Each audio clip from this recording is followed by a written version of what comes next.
Thank you for the follow. Is that Flippy? Welcome to the stream. That icon. Oh, it's Flippy. Sorry, the alarm clock your text was covering it. It looked like it had an accent over the E. Well, let's see. Yeah, it did start to rain finally. Water levels are getting low. Yeah, we have that in Florida where we have droughts very regularly here. Yeah, I did not choose the lectures. They were forced on me. Yeah, I felt that way too a lot with college. Oh, I need to check the radio real fast. Because I definitely had times, yeah. In your game, mister? Yes, that also happens. Yes. Especially during the winter. Okay, so tropical storm will be affecting us in the afternoon. Oh, never mind. That's tomorrow. It'll continue.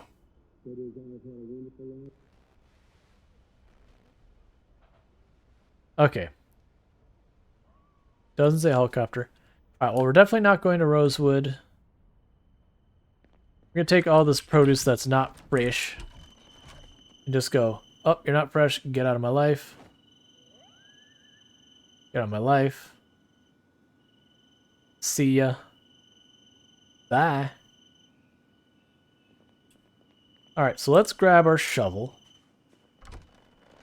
Because we'll fix our little garden road down here.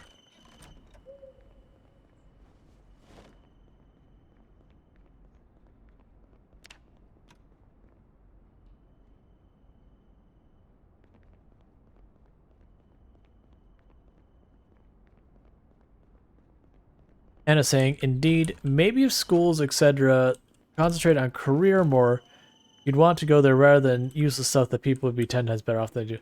Yeah, and don't get me wrong, I do feel there is a value for stuff. Like, what people consider value, people argue. Like, I know a lot of people are like, why do I need to learn all this history? And I'm like, no, seriously, I would rather you learn all this history. I do think it's valuable. But there's just so many courses that when I went to college, it's just like, but why? Okay, so next day those will be seeding, so I'll leave them. The strawberry plants, which made it well over a year, have finally gone, which is fine.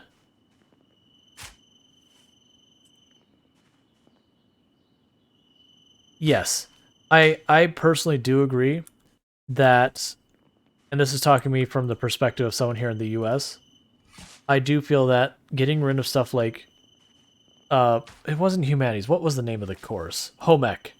Getting rid of the home ec courses was a terrible idea. Like, people, like, you go to school and you never learn how to cook anything. And people get surprised, like, wait, some person poisoned themselves by undercooking chickens? Like, yeah, when would they have learned that? Like, that's on their parents to teach them. But the problem is not all parents are good teachers. Not all parents do what they should do for their children. And it's like, home ec should be a thing. And really a lot of that went away because of standardized testing. Which, that is a thing I can get to like no end of being annoyed with. I was gonna grab the potato seeds. We're just going all in potato. And then they wonder why kids are obese, and yes, food poisoning. Yeah. Like, and I know a lot of schools tone down physical education, even though I, as a kid, hated PE most of the time. There was days I enjoyed. There's days they're like, okay, we're gonna play soccer, cool, we're gonna play dodgeball, I'm in. But then there's like, okay, we're just gonna run a couple miles. I'm like, but can I not do that? I would really like to not run those miles. Okay, saying off topic, I wish I would live on the ground floor of my dorm so I could sell alcohol out of the window. That's something that like never even crossed my mind that people do. I'm sure they do. I mean, when I went to college, you know, you'd walk by some of the classrooms and you'd be like, or some of the dorm rooms, you're like, mm-hmm. I know what you're doing in that room. You can smell it plain as day out here. I don't personally care, but you know, totally gonna get caught. Cause you could smell that stuff down the hallway. Need to get your towel under the door better or something. Wet it, I don't know.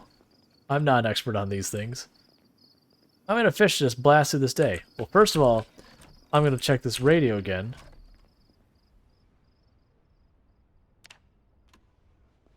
And make sure we're not getting a helicopter today, because I have this bad feeling we're going to do this days that we get the helicopter net.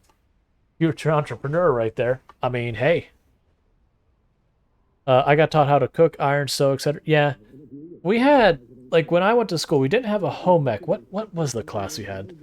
We had our health class, and they had like a day or two that they had cooking, and that was it. That was like the end of it. A Chaotic Remorse says, I took a high school class called Independent Living, taught us about things like how to make budget finances and basic level rent, utilities, necessities. They got rid of it after I graduated. Yeah, and that's the same, like, we had Auto Shop, which I felt was a very useful class. We had, like, there was a home ec class. It wasn't required, but it was there. We had drafting for like drafting houses, that kind of thing. We had material processing tech, which was basically wood shop.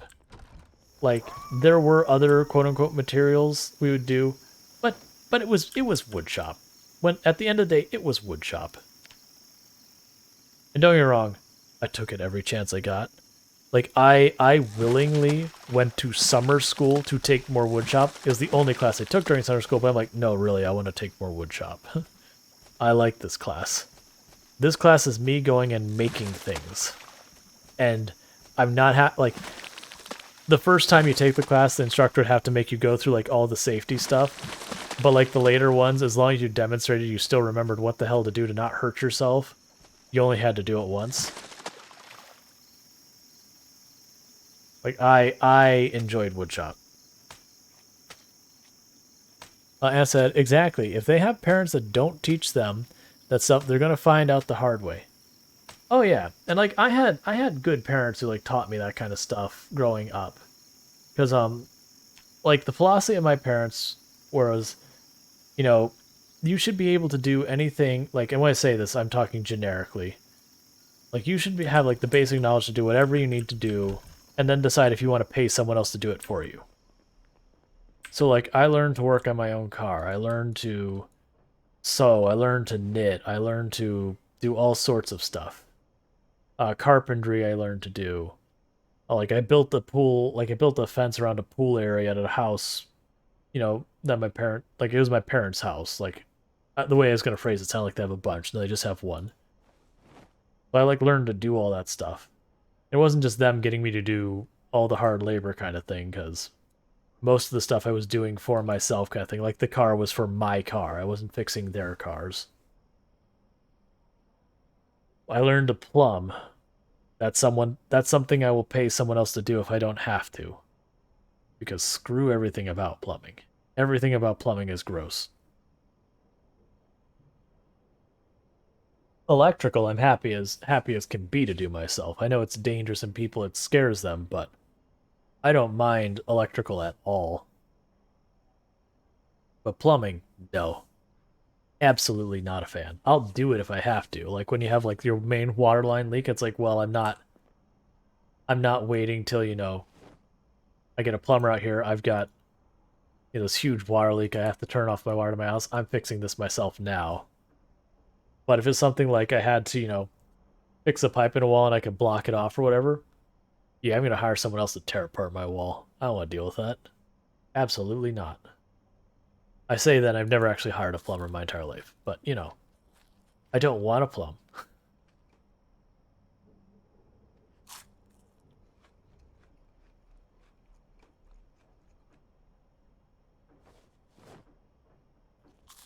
I wouldn't, honestly, these days, I probably wouldn't hire an electrician.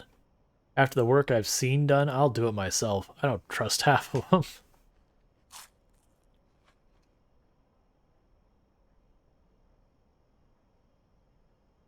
Yeah, Anna says, I wouldn't have the tools to, but if I can give most things a go, yeah, you would. Yep. I was fortunate, and I mentioned this a couple times, like one of my first jobs is I worked in retail, and one of the things I sold were tools.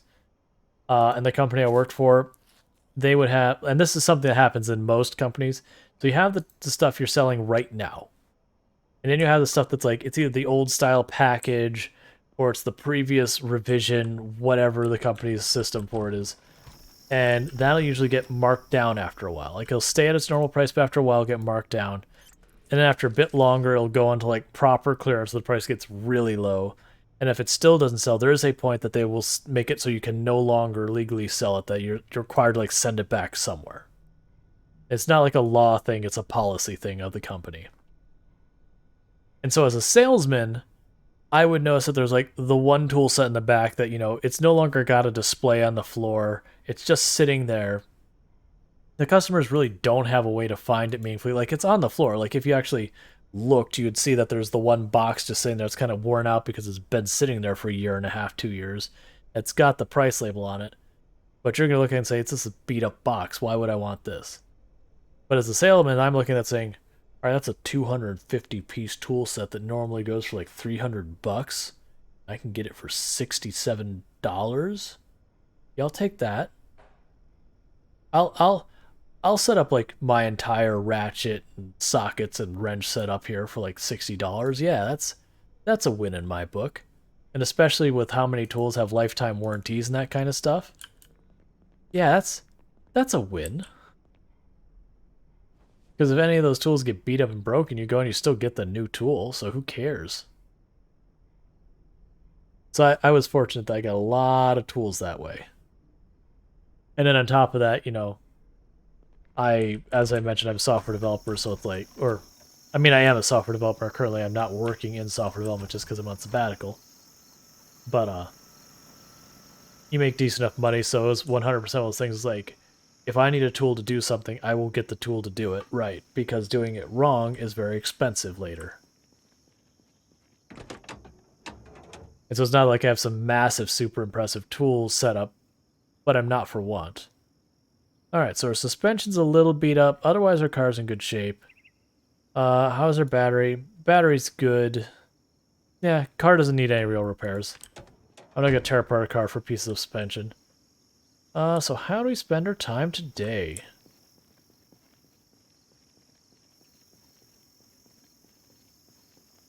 Oh, let's grab anything we got in the trunk out. Do we have extra stuff here that needs to come out? Not really. Did I ever patch this? I did not. And you? You are patched. Get back in there. The Riverside baseball shirt never got patched up. So let's grab some thread. Let's grab some leather strips. And make our baseball shirt a little more awesome.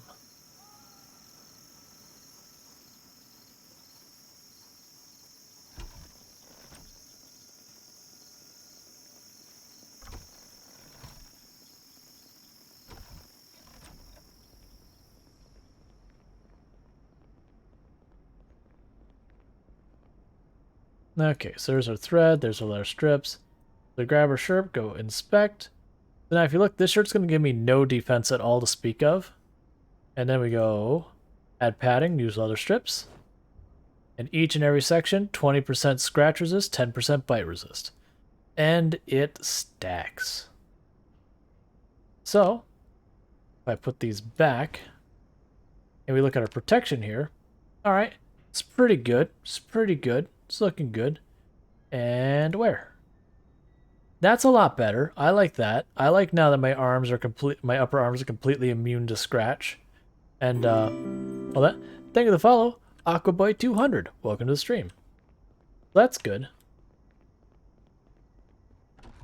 And to give you an idea about how amazing tailoring is, I'm not gonna I've done previously where I'll actually pull off all the leather patches and show you like here's the base and then put them all back on kind of thing. I'm not gonna do that because I don't have enough leather strips to actually do that. That's also while I was training tailoring. It's maxed now, so I don't really have anything to get out of it. So let's consider if I wear all my layers and you pull up our protection, and that's still not as high of protection as I can get. I am missing long johns, which cover like everything but your hands, your neck, and your head, and I think your feet. So I can get my shins not quite to 100%. I think they can get up to 80% here. I can get the neck. I don't think I can get the neck higher than that, actually. Hey, wait a second. Why is my right hand not protected? What has happened? When did you get damaged? Alright. We will fix that. But yeah, I can get the idea. I can get all of these to have, all except for the, I believe, no, actually, I think the Long Johns cover the shin, don't they? So I can get those two to 80%. The neck, I think 70% might be the max. And then my hands, 50% is the max. So you see, I only have like 5 places I can get injured on the entire body for scratches.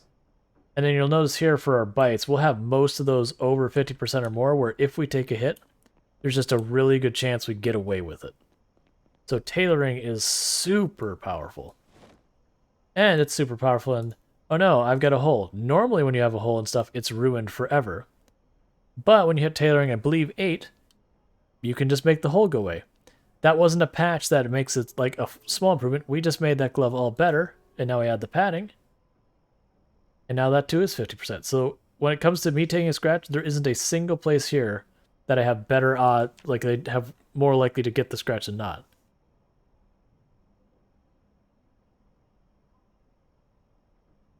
I'm trying to think of when we actually got that. Oh, you know what that probably was? We banged our car into a light post the other day, going a decent speed, not super fast, and we scratched our hand. I bet you that's when that got damaged. So I've been running around with that glove for a little while with it, you know, busted. Yeah, so tailoring is like super duper good. Especially when we take into consideration, let's see. That doesn't normally offer you any protection. That doesn't offer you any protection. That doesn't offer you any protection. No protection. No protection. No protection. Actually, wait, does that offer you protection? If it does, it's not much. That not update? Oh, I just have so many layers on, it's not that big a deal. But yeah, so all these would normally offer you no protection whatsoever. But because of tailoring, they get that. Oh, it's... Oh, because I chose wear it that way, we put the hoodie on with the... Right. We'll fix that.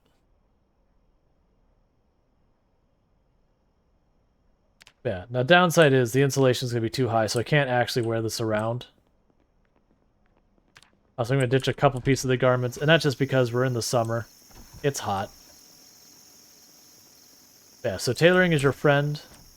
It is very tedious to level as a forewarning, but all that said, you know, it is worth taking the time to tailor.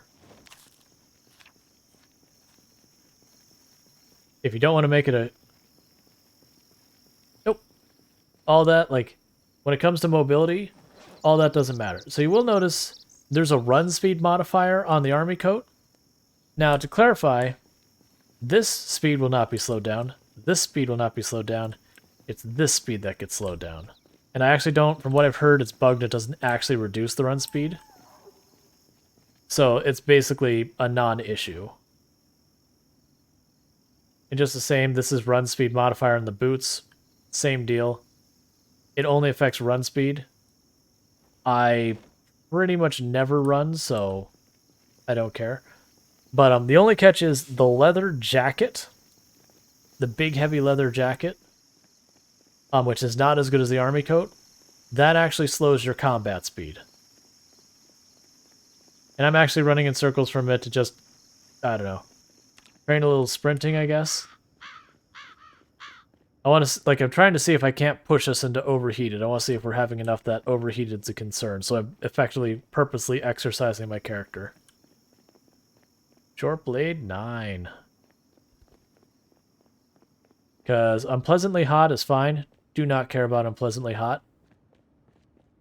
But if this is overheated, you do not want to go overheated or higher in combat. It messes with you.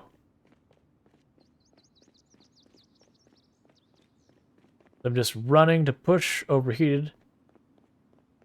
Because I find running as a good equivalent to, like, slapping a bunch of zombies with weapons. Like, if you can consistently keep the fight. Alright, we're drowsy. I'm still just going to keep running. I'm going to really run. Yep, so we did manage to get ourselves over here. You notice our run speed just dropped. We're no longer like actually running. We're kind of jogging mildly. Yeah, that's because we're overheated. I'm gonna keep pushing it, see if we can't get ourselves to Sunstruck.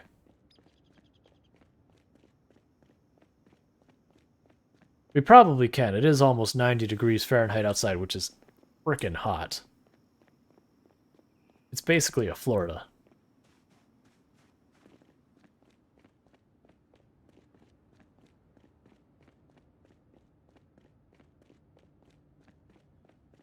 It's probably more than this character's run in the last, like, 6 months. Thank you for the follow. Purple Sun. Welcome to the stream. I don't know if we're going to actually get ourselves to Sunstruck. Because pretty soon, we're going to hit moderate exertion, and that's when I'm going to call off the test. That said, I am surprised we're not moderately exerted yet. We've been running solid. No brain required. Off to work. Have a great day. You have a great day at work. Enjoy. Oh yeah, I think because of how sweaty we're getting, that's actually going to serve to cool us off. Yep. Permission to post a link? Depends on what the link is. What are you looking at posting a link on, Colo?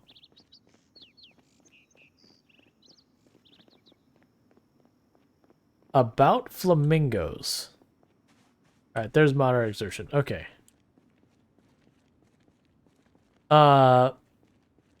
What are you looking to post a link about flamingos? Sorry for like I just usually am really cagey about not cagey. I really usually am very cautious about links. That's the reason they're disabled.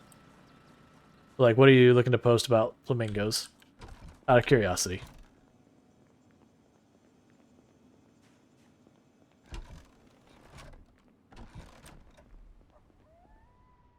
Because it's like a silly trolley thing, I'll probably say no.